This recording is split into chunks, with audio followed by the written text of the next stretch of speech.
Une affaire qui a tout d'un roman policier. Un faux cambriolage qui se voulait être le crime parfait. Mais l'était-il vraiment? C'est ce qu'on va voir ensemble. Tout commence ici, dans ce cadre absolument magnifique.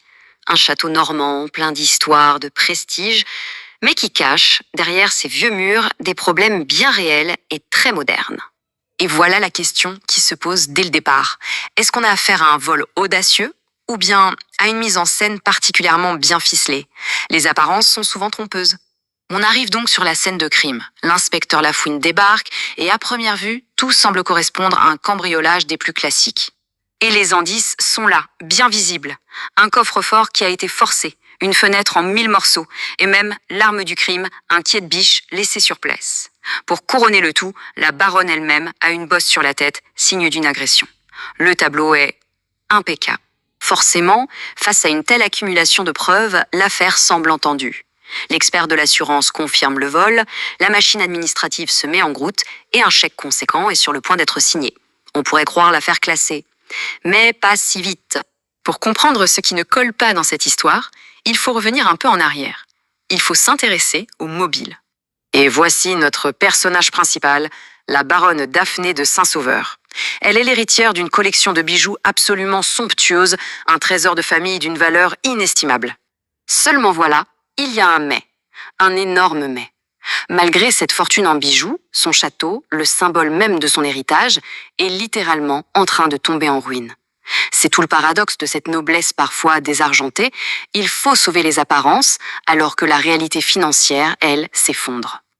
Et voilà le chiffre qui explique tout. Plus d'1 million d'euros. C'est ce qu'il faudrait pour sauver le château. Une somme qu'elle est très loin d'avoir. La pression est énorme, et c'est ce qui va la pousser à imaginer une solution, disons, radicale. Et c'est là qu'elle met au point son plan.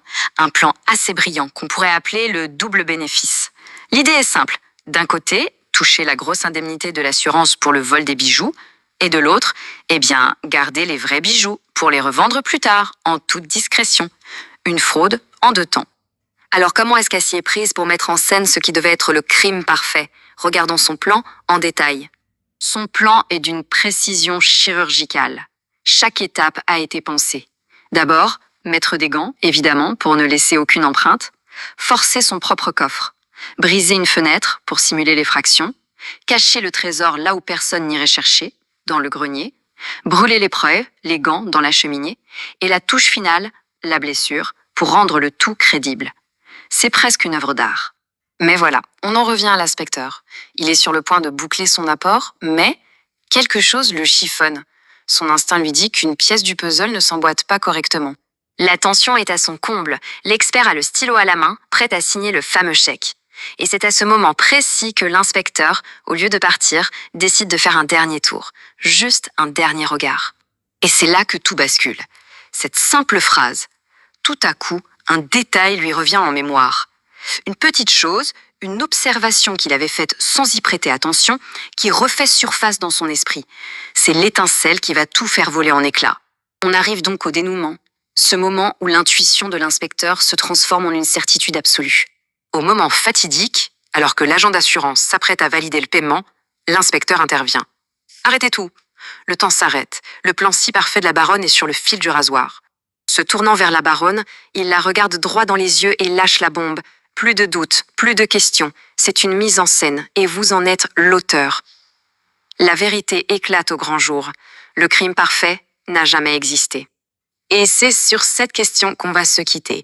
L'inspecteur a tout compris grâce à un seul petit détail, un oubli, une erreur qui a tout fait s'écrouler.